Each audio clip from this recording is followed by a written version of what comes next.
With just more than 2 weeks to go until the August election, we're digging deeper for you this morning on Lenny Curry's plan to solve the pension crisis. What's the other side? A local professor and CEO delivers his critique and an explanation why he thinks there's a better way. First, a race that features conversation and confrontations and commercials. This woman should not be state attorney, so they're going to do everything they can to be negative on me. And albeit illegal, it was a political trick. If the Supreme Court says it's legal, I'm not quite sure how another candidate can call it, quote, a political trick. I know Angela Corey, and nobody does anything without her knowing exactly what's being done. Two of the three candidates chasing the state attorney's job joining us in studio. You're in the right place for This Week in Jacksonville.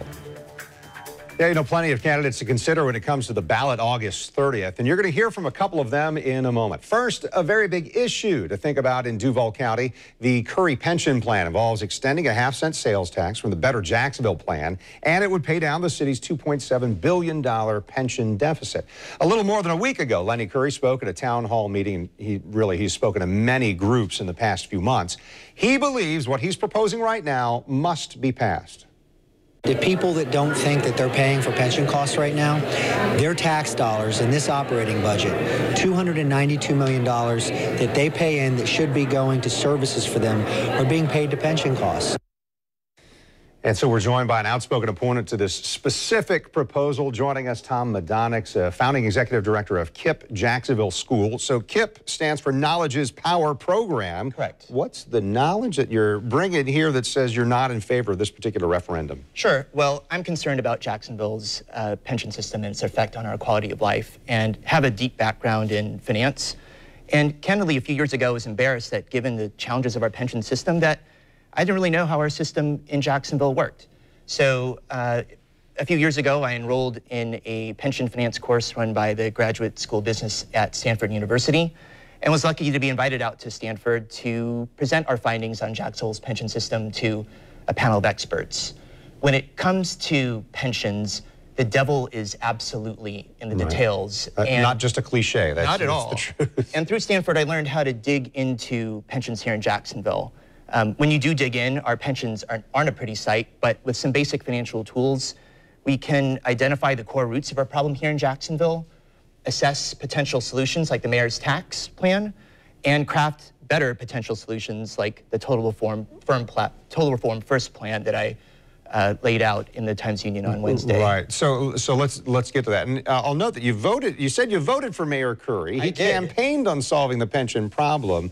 So isn't this plan just about making good on that campaign promise? Well, he is attempting to solve the problem, but I believe that the mayor's plan is all tax, no reform, and ultimately shortchanges kids. I believe voters should reject this tax referendum when they go to the polls this August. All right, so let me get to, we invited the mayor to be with us and he wasn't able to come, so let me show you what he sent us in a statement. He said, please be advised that for nearly 8 months, this is from his communications office, by the way. Please be advised, nearly 8 months, the mayor has led and continued to participate in presentations, discussions, and meetings to educate citizens and groups about his pension reform proposal. Mr. Madonix is no exception, as he's participated in a previous meeting where the mayor also facilitated a question and answer session. Based on these efforts and the work that he and the administration have led to earn unanimous support from City Council, near unanimous support of the state legislature and Governor Scott, Mayor Curry's solution has already been debated. Citizens now being presented with an opportunity to act, stopping the pension crisis that is continuing to cripple the city. So, Tom Madonix, you and the mayor agree, got to do something about the pension. But I think one of the parts of your saying we can do it better is pension reform. It seems like just last year there was this reform that happened. What are you asking? And maybe talk to me about how the agreements could be amended with those unions that are already counting on, here's what we get for a pension. Sure. My challenge with the mayor's plan is fourfold. First is that the cornerstone of the mayor's plan is this new pension tax. It will raise about $4 billion or more from the year 2031 to 2060, and it's the largest tax in Jacksonville history. The plan protects the status quo of unsustainable multi-million-dollar pension benefits, which is at the root of the problem that we face. The mayor's plan refinances our pension debts against the guidance of his own pension advisors, and that comes at a long-term cost to Jacksonville taxpayers of $1.5 billion. And probably most importantly to me, well, let me ask, where's that figure come from, the $1.5 billion? From the mayor's own report from his pension advisors that was released in late June. So really, again, the devil's in the details, and we never really learned the details of the mayor's pension tax plan until late June. That's the first time citizens could really truly assess the long-term impact of his plan. So I'm shortening a little bit. We got a few minutes left. There's got to be a revenue source. And if you don't want this half-cent sales tax, which people other than just residents can participate in, what I read is you're saying, hey, we should look at a property tax. Sure. Well, the bottom line with respect to revenues, we could either pay now or we could pay more later. The mayor's plan pays more, a lot more later. But if we start with comprehensive reform of our pension system, and when I mean comprehensive, I mean across the board total, across all city employee classes, new employees, and current employees, which the mayor holds exempt. If we start there, then a property tax of about $1 million would allow us to more aggressively pay down our debts, and in the long run save our taxpayers billions of dollars because we either pay now or pay more later with interest. And my challenge with the mayor's plan is we're paying more with interest and then ultimately handing the bill to our city's children to pay for this pension tax. All right. So let me ask about this component of it. The labor forces have to be on board because the reform that was done recently, a year ago, that's locked in, right? How do you get around that? That's a legally binding document. Here's our pension agreement and how things are going to go forward. We have the ability to collectively bargain, and the mayor ultimately has to collectively bargain after this tax. Right. If this tax were to pass, he goes straight to the bargaining table to negotiate benefits just for new employees. So that's part of why we elect a mayor, is to represent the taxpayer in the city in benefit agreements and overall compensation agreements with our city's workforce. Bottom line is we can adjust and renew our pension benefits to a level that is fair and sustainable and allows us to continue to attract and retain a quality workforce and provide our city employees with peace of mind in retirement. But the mayor himself says that our city's benefits are dysfunctional, that they, quote, don't represent the market, and that they're financially unsustainable. Right. I totally would agree with the mayor there, but we actually need to implement those reforms across the board, not just for new employees. Yeah, Tom Adonis, I appreciate it. Obviously a lot of thought and some of your expertise there. Cool story about going out to Stanford and presenting on the pension plan as well. Appreciate your thoughts this morning. Thank you. All right. Well, we shift our attention to a couple of those candidates that you're going to find on the ballot this month. State Attorney candidate Melissa Nelson is next on This Week in Jacksonville. Stay right here.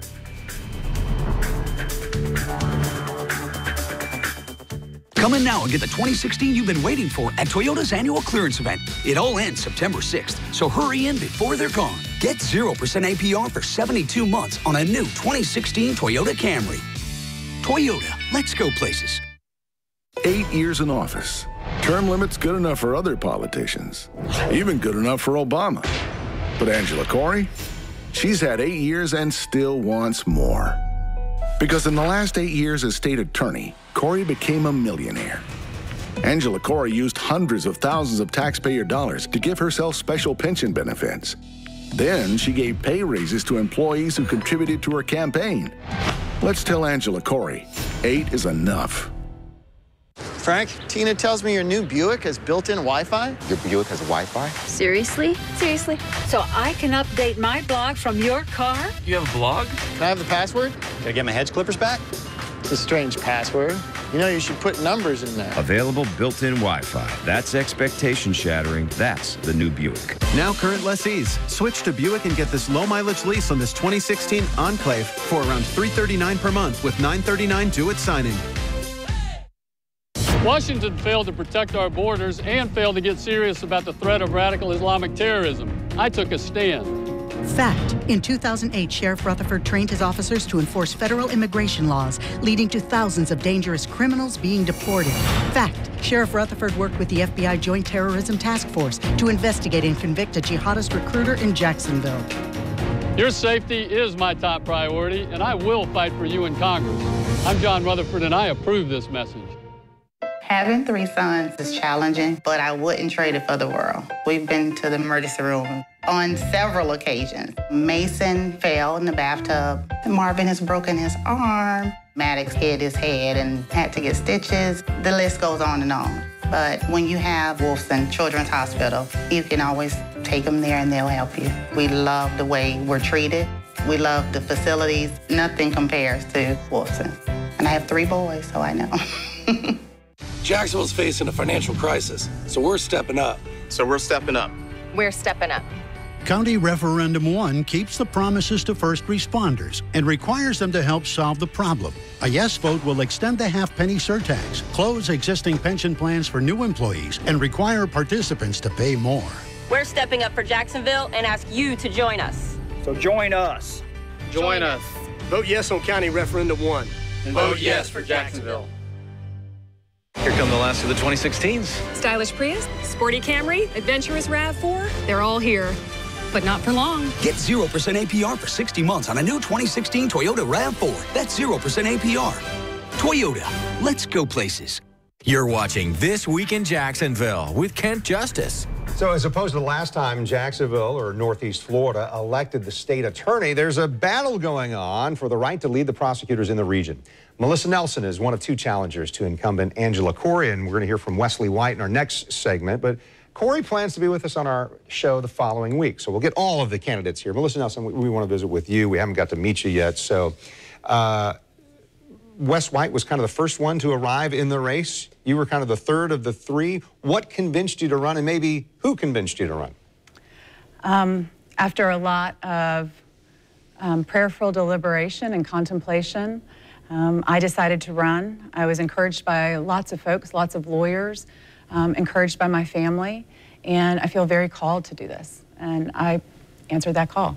Called. So you said prayer. So is that that's a spiritual thing? A calling means I'm inspired to do it. What does that mean? It does. I believe I was called to do this. It has been a spiritual journey for me, a very positive journey. I came from that office. I worked for 12 years there. I've been in private practice for the last 7, and I've watched. I care very much about this community where my husband and I are raising our 3 kids. I have great respect for the justice system, and I have great concerns for it too. And that's why I've decided to do this. So let me ask a little bit about that. On your website, your biography, it calls you a tough but fair prosecutor, probably points to some of that 12 years in the state attorney's office. Who says? And what does that mean to be tough but fair as a prosecutor? Thanks.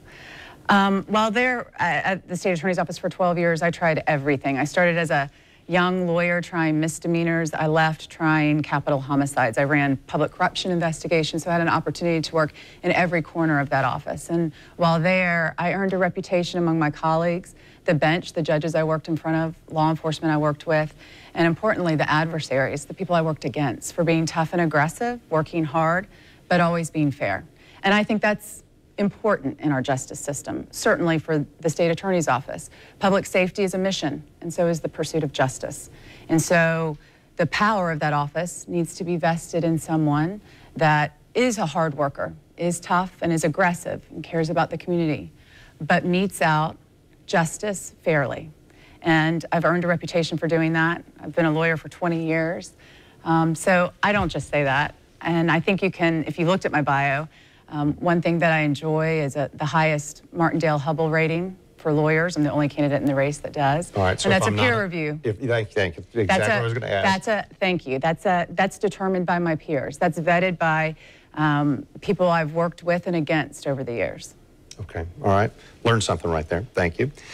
We'll show maybe even some of the debates that you guys have done. The candidates, you've been out there doing forums and debates, and there have been some accusations by folks. Let me ask you about this. Plenty of mudslinging in this race. There's an accusation that you or your campaign had tried to strong-arm one of the candidates, Wesley White, out of the race. He even sent a highly publicized letter to the state attorney's office, of all places, dated July 25th. Those claims true or untrue, for the record, Melissa Nelson? Categorically false. Nonsense, in fact. I'm new to politics, and so I've learned it's rough and tumble. I have great confidence that the process in which he's requested is going to determine that it's the nonsense that it is. It's frankly, a desperate ploy. Contextually, these allegations came out the same day that an independent poll indicated that our campaign was leading both campaigns. So sadly, it's the reality of politics. From the very beginning of this, I said I would do one thing, and that's speak the truth. I have. Everywhere I've gone, everything I've said, I'll continue to do it until August 30th. And that's why my message is resonating with the people I'm in front of. So it's sad that that's a reality of politics. It's not a tactic my campaign's been involved in at all and will not be involved in, but it's something I'm... Were you surprised by it? Were you surprised by that kind of accusation, or had you been kind of told, you mentioned it's going to get rough and tumble? You know, being new to this, I mentally prepared myself for what I expected, and I think the reality of being in the lead and our message actually resonating with the community and the voters is the impetus for what I'm seeing from my opponents. Maybe last thing as we wrap up here, what do you offer as a candidate in terms of management ability? What kind of experience do you have? Because obviously the state attorney oversees a lot of folks. The first thing I'd say is my character. I intend the very first day to implement a culture of integrity and honesty and transparency, and that matters. And so I think any leader can be judged by the integrity of their intent and the integrity of their actions. I come to this very sincerely. I'm coming to do this for the sake of serving our community, and that has resonated, and it will when I take over. So in private practice, I've had the opportunity to actually put together and manage multi-million-dollar budgets for complicated litigation matters. While at the state attorney's office, I was a division chief, so I led the special prosecution department at the state attorney's office. In private practice, I've led internal investigation teams and trial teams, so I'm ready to lead. But what separates me, to your question, from my opponents is my character. And I think that's most important in leadership. So if you're saying you have character, are you saying the other two don't? No, I'm saying what I bring to the table, to your question about leadership, is integrity and transparency. I have run this campaign from the beginning saying that I believe the justice system needs to be fair, and that our elected officials and the state attorney needs to be honest, transparent, and accountable. And I have run this campaign that way and intend to bring those qualities to the office. I appreciate it. I'm going to tell everybody where they can hear from you again this coming week, but Melissa Nelson, thanks for having me. Thank you. Appreciate it. All right, so he's the first person to announce a challenge to Angela Corey's job, and another former prosecutor. Wesley White shares his views next here on This Week in Jacksonville. Travel in luxury. See the extremely efficient and gorgeous Airstream Interstate Motorhome, built on the quality Mercedes chassis and the Mercedes turbo diesel engine. Only at Dick Gore's RV World. Airport exit in Jacksonville.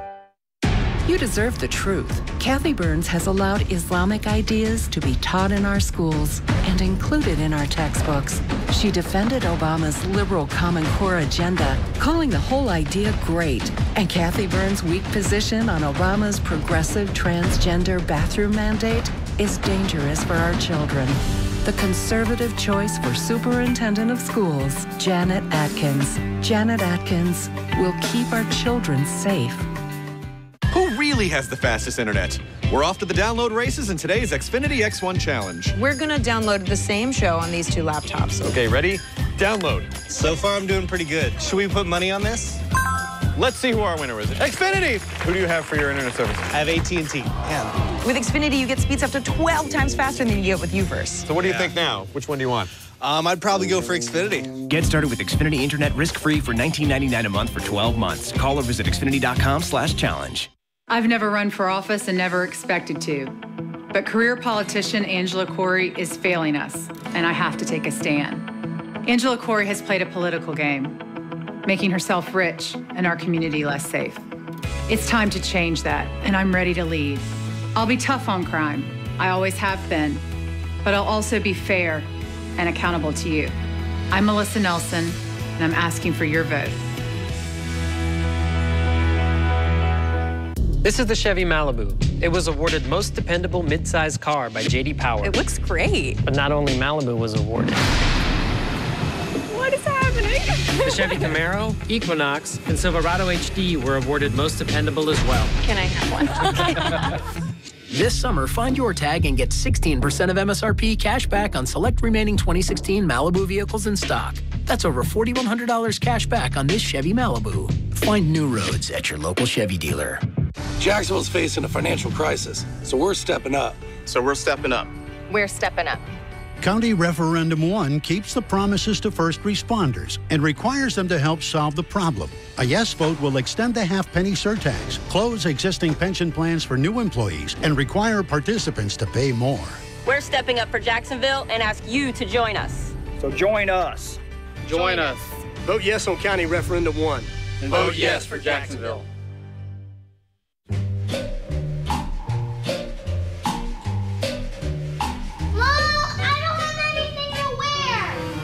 Yep, school's back and the morning show can help. The Morning Show on Channel 4 makes mornings happen. Thanks for staying with us. Wesley White joining us, a candidate for state attorney of the 4th Judicial Circuit, also a former employee in the 4th Judicial Circuit. So tell me, as we get started visiting here, tell me I guess the most important reason voters should vote for you. Well, I'm the most qualified person. And you know, Angela Corey has the police behind her. The criminal defense lawyers have lined up behind Ms. Nelson, and I think the people of Jacksonville need someone in their corner, and that's me. How so? What do they need, or how do you deliver on that? Well, they need experience, they need judgment, they need integrity, they need someone who understands what it takes to move Jacksonville forward. You know, we've got a whole generation of young people who lack direction and discipline, and they don't even know it. And if they did know it, they wouldn't even know where to search for it. And unfortunately, that failure falls on our shoulders because we fail to grasp that responsibility. And I want to lead in making that change. Let me ask about this, and I think maybe this gets to what you're saying about being a voice for a different constituency there. A few weeks ago, your opening statement at a forum talked about black residents enduring harsher treatment and racial profiling. So why do you believe that? And if that's so, how would you stop that or change that as the state attorney? Well, actually, I don't think I said those words at all. I said that there's an economic disparity between the white community and the black community, and the black community often feels that they are disenfranchised. Ms. Corey did it through taking 440,000 people off the ballots or off the opportunity to vote. And they often... That's a reference to the closed primary? Exactly. And also, blacks often feel in this community that justice means just us. And I think it's time that we all gather around the rule of law. And the first requirement for doing that is being honest and straightforward and saying, hey, yeah, listen, I'm white, you're black. You know, there's differences in my background, differences in your background, but let's bridge those differences and see if we can't come to a new understanding what justice means for everybody. Yeah. Let me ask about that. A moment ago, I had Melissa Nelson here to visit with us. There was a complaint that you filed with the state attorney's office saying that her campaign had kind of strong-armed trying to get you out of the race. Where does that complaint stand? I asked her about it. She said it's categorically untrue. Well, you know, in my experience as a prosecutor, I've often found that people who lie, steal, or cheat rarely admit it. And unfortunately, Ms. Nelson and her political thugs won't admit what happened that day. And, you know, I just talked a minute ago about what Ms. Corey did to disenfranchise people. Well, I'll tell you, Ms. Nelson tried to do exactly the same thing. 7,441 people signed petitions to put me on the ballot. And Ms. Nelson and a group of about 5 really ultra-rich people in Jacksonville wanted to take me off that ballot. And quite frankly, I told them to pound sand. By making the complaint and by staying in the race. That's how you By staying in the race and also letting it be known what happened that day. And yesterday I met with Bill Cervone in Gainesville. We covered this issue, and there's going to be a full-fledged investigation. And not by Angela Corey. She recused herself. She recused herself quite appropriately, but Bill Cervone's going to take it on, and I'm sure he's going to do a workmanlike job in looking into it. Mr. White, let's talk a little bit about your background. Where it concerns Angela Corey, I saw that back in 2008, you were a supporter for her when she was running for election.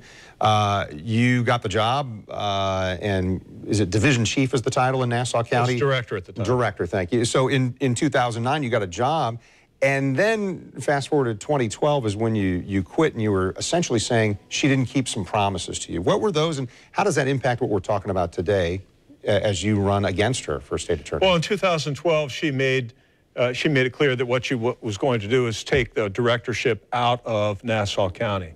And also, Ms. Nelson's right now pushing this community-based prosecution idea. And actually, that was Angela Corey's several years back. But Angela Corey decided that for one reason or another that she simply wasn't going to honor that commitment to Nassau County. And That's the reason that you... That was the reason I left, because, you know, you make a commitment to people, you follow through and you do it.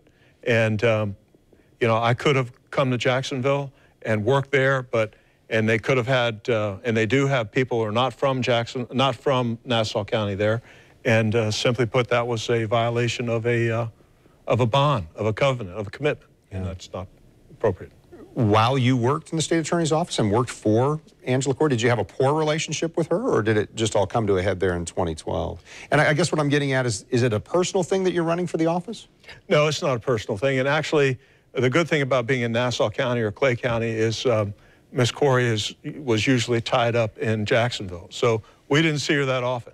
And that suited us because we ran a different form of justice in Nassau County, in my opinion. Everybody who left that courthouse, whether they left convicted and being marched off to jail, or whether they left as a witness or a victim, they believed that justice was served. Every single one of them. And unfortunately, that's just not the case in Jacksonville. A lot of times people leave the courthouse and they think, well, that was a politically motivated prosecution, or a defendant was blackmailed into accepting a plea.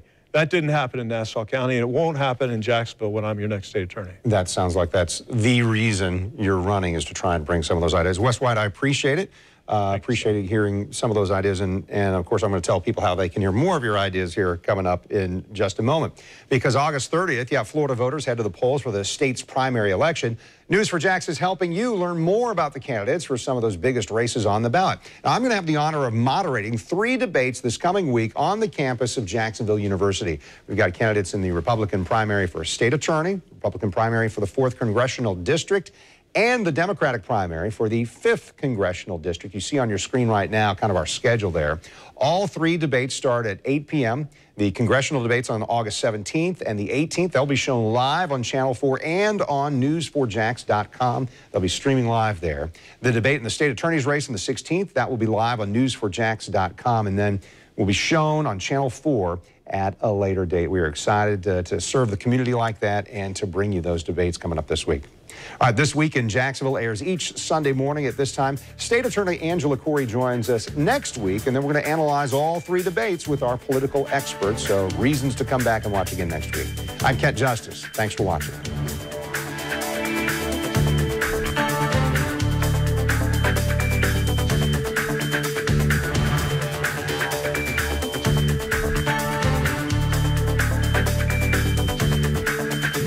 News4Jax, we're always covering the news, even when we're not on TV. Stay informed, on the go, and online at news4jax.com.